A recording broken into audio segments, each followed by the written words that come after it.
बार जरा पूछना चाह रही हूं क्या, क्योंकि यहाँ पर अतीकुर रहमान साहब है। अतीकुर रहमान साहब, नितेश राणे खुलकर कह रहे हैं, वो खुलकर कह रहे हैं कि जब लाभ लेने की बात होती है तब कोई नहीं सोचता, सारे लाभ मिल रहे हैं, लेकिन वोट जिहाद करके एक कम्युनिटी बकायदा कहती है इनका बहिष्कार करो, इन्हें वोट मत दो, बीजेपी को वोट मत दो, ये गलत है। आप उसे सही ठहरा रहे हैं? जी सुचरिता जी, अभी इन्होंने कहा कि बाबा साहेब अंबेडकर का संविधान ये मानते हैं, और उसके साथ साथ में बाबा साहेब अंबेडकर को ही ये कॉन्ट्रडिक्ट करने की कोशिश कर रहे हैं कि हिंदू राष्ट्र है। बाबा साहेब अंबेडकर ने क्या कहा था कि हिंदुस्तान को कभी भी हिंदू राष्ट्र बनना नहीं चाहिए। शायद ये जानते नहीं है, बहुत सारी बातों में इनके कॉन्ट्रडिक्शन है। और कौन सा हिंदू चाहेगा, सुचारिता जी आप भी हिंदू हैं, कौन सा हिंदू चाहेगा बताइए इनको वोट देना, ये नितेश राणे को वोट देना, जो कहते हैं कि मस्जिदों में घुस के मुसलमानों को मारेंगे। आप हिंदू हैं?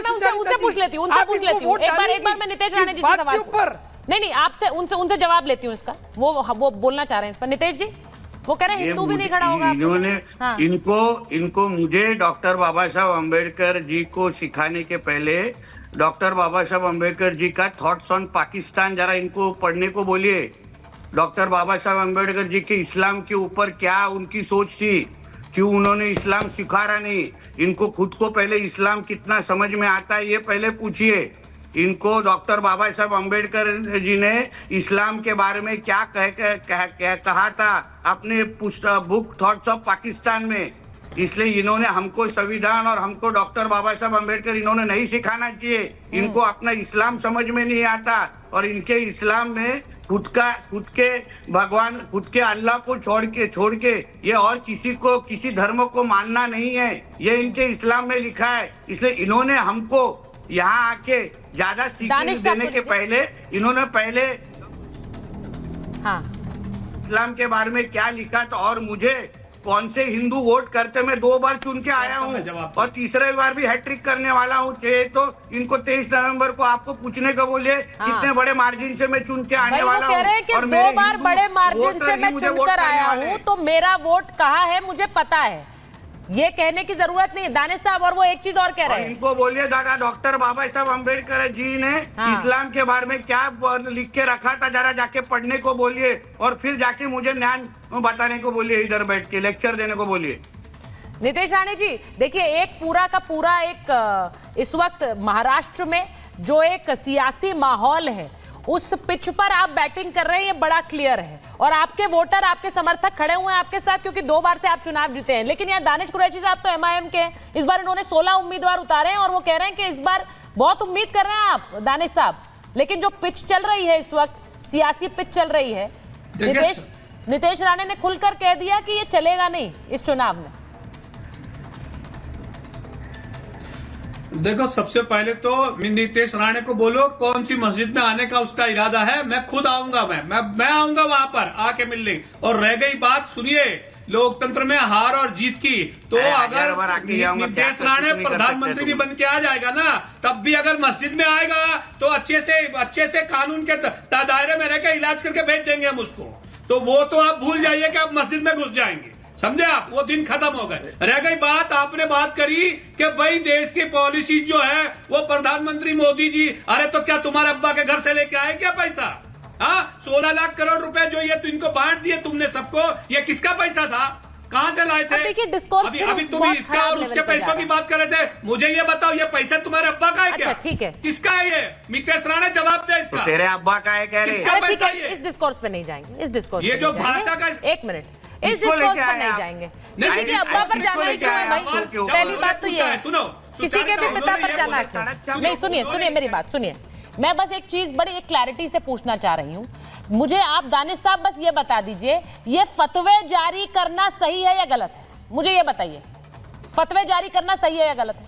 देखिए मैंने तो कह दिया, कांग्रेस के लिए भी कह दिया, और हमारे जो दोस्त बैठे हैं, हमारे जो स्कॉलर हैं, उनसे भी मैंने पूछा कि कांग्रेस और शिवसेना दोनों सेक्युलर है या नहीं है, उनके लिए पहले तो ये जवाब देंगे। फतवे जारी करना सही है गलत? दलितों की, पिछड़ों की बात करती है, अपनी तरफ से कोशिश करती है, लेकिन उसके बाद ये जो काम है ये कितना मुनासिब है बताइए? फतवे जारी करना सही है गलत? सीधा सवाल है सर, सही जवाब सीधा बता दीजिए, गलत है या सही है? गलत है या सही? मुझसे पूछ रहे हैं? हाँ, आप ही से पूछ रही हूँ, और किससे? मुझसे पूछ रहे? हाँ जी जी, आपसे। देखिए मैं तो आपको एक बात कहता हूँ, हमारे कैंडिडेट फिर घुमा रहे हैं। सीधा जवाब, सीधा सवाल। अब मैं नीतीश राणे जी से पूछूंगी, नीतीश राणे जी बटोगे तो कटोगे, सही है? फिर हम क्या करें, बैठ के इधर इनके माध्यम से फतवे जारी किए जा रहे हैं। हाँ।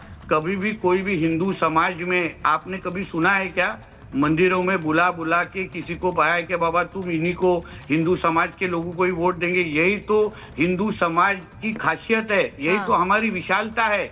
हम इनके जैसे सोच रखते नहीं हैं, इसलिए तो ये सालों साल हमारे बीच में रहे हैं और अभी तक इनको कुछ नहीं हुआ है। ये अच्छी तरह से रह चलते हैं। इसलिए तो मैं हमेशा कहता हूँ, एक हिंदू नहीं, एक मुसलमान हमेशा 1000 हिंदू में जिंदा रह सकता है, मगर एक हिंदू हमें 1000 मुसलमान में नहीं जिंदा रह सकता। ये तो इनकी जो गंदी मानसिकता है ना, वो आहिस्ता आहिस्ता अभी राजनीति तक पहुंच गई है। इनको हमारे देश को 2047 तक इस्लामिक राष्ट्र बनाना है, और इसलिए इस तरीके की हरकतें इन्होंने इस माध्यम से शुरू हुई है। और हमारी बदनसीबी है कि पॉलिटिकल पार्टीज, कांग्रेस, ये यूबीटी और ये एनसीपी, शरद पवार गुट जैसे लोग इनके बातों में आ रहे हैं और हमारे राष्ट्र के खिलाफ इनसे हाथ मिला रहे, क्योंकि कल ये इनके भी होने वाले नहीं है। आज यूरोप में देखिए क्या हो रहा है, यूके में देखिए क्या हो रहा है। इनको सब सिर्फ इस्लामिक राष्ट्र बनाने के लिए ये सारी कोशिशें हैं, और ये सारी पॉलिटिकल पार्टीज इनके सामने जो हाथ फैला रही है, इनको ये नहीं समझ रहा है ये सांप को दूध पिला रहे हैं, और कल ये लोग हमें ही उनको ही डसने वाले हैं। मैं नीतीश राणे जी आपसे कहूंगी कि इस तरह की भाषा से परहेज करिए, लेकिन आपने समय निकाला और बात रखी अपनी, क्योंकि बहुत सारी चर्चाएं आप बटोर रहे हैं महाराष्ट्र की सियासत में, इसीलिए जरूरी था कि आप आकर अपनी बात खुद रखें। बहुत बहुत धन्यवाद आपका जुड़ने के लिए। जय श्री राम। महाभारत में बहुत बहुत जय श्री राम। राधिका जी कोई मलाल नहीं है उन्हें, मैंने देखिए क्लियर पूछा है, बटेंगे तो कटेंगे बोल सकते हैं, उन्होंने कहा बोलेंगे। दानिश कुरैशी साहब से भी मैंने स्पष्ट पूछा, फतवा सही या गलत? जी इसमें देखिए, जब ये वहां पे बैठ के पूरी एमवीए इस बात को सही मान रही है, उनके सारे लीडर वहां बैठे हुए हैं और वो कह रहे हैं कि हाँ सही है, फतवा इशू होना चाहिए, तो हम कहाँ कह रहे? मैं तो शुरुआत में ही कह दिया था, बटेंगे तो कटेंगे में गलत क्या है? United we stand, divided we fall, अगर मैं उसको इंग्लिश में कह दूंगी तो वो सही हो जाएगा। क्योंकि इंडिया अलायंस तो अंग्रेजी पार्टी है, उनको थोड़ी लेना देना है भारत की क्या भाषा है।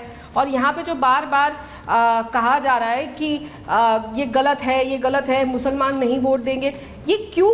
क्या भारतीय जनता पार्टी और हमारी सरकार, क्या मोदी जी मुसलमानों के लिए उतना काम नहीं करते जितना हिंदुओं के लिए करते हैं? बिल्कुल बराबर करते हैं, हम तो कोई अलग करके नहीं देखते ना। और कभी क्या आपने कभी हिंदुओं को देखा है ये कहते हुए कि हम इस पार्टी को वोट नहीं देंगे, हम उस पार्टी को वोट नहीं देंगे? लेकिन अगर हिंदू अगर एकजुट होकर होना चाह रहा है और वोट देना चाह रहा है तो उसमें तकलीफ क्या है? देखिए, सारी तकलीफ वहां से शुरू हुई जब इन्होंने विभाजन करने की कोशिश करी, लेकिन नहीं कर पाए। जाट नॉन जाट का इशू हरियाणा में लेकर आए, वहां पे इन्होंने हिंदू मुसलमान, हिंदू और हिंदुओं के अंदर बांटने की कोशिश करी जातियों के नाम पर क्या हुआ? पूरा एजेंडा फेल हो गया और हरियाणा में इतिहास रचा गया। तीसरी बार, पहली बार ऐसा हुआ कि किसी पार्टी ने तीसरी बार सरकार बना दी, तो वहां पे ना हिंदू बटे ना हिंदू कटे। बिल्कुल साफ बात है, क्योंकि अगर हम एक रहेंगे, हम सब जाति और धर्म के नाम पे जो बांटने की बात, और हम तो कहते हैं क्यों आप हिंदू मुसलमान में भी डाइवर्ट कर रहे हैं? हम तो नहीं कह रहे कि हमें मुसलमान का वोट नहीं चाहिए, क्या हमने ऐसा कभी कहा? बिल्कुल नहीं कहा। अगर हम ऐसा सोचते तो हम हर उन्होंने नहीं कहा है कि मुझे हमें मुसलमानों का वोट नहीं चाहिए। नहीं करते, हम तो कहते हैं अगर गोलबंदी हो रही है, गोलबंदी अगर हो रही है तो उस पर विचार करने की जरूरत है। और एक समाज में किसी को क्या गोलबंद करके ये बताना जरूरी है कि इससे वोट किया जाए? क्या एक व्यक्ति समझदार नहीं है? क्या वो सोच नहीं सकता है कि इस सियासत में उसके साथ जाना है? फिर इस गोलबंदी के मतलब क्या है? बहुत बहुत धन्यवाद आप सबका। महाभारत।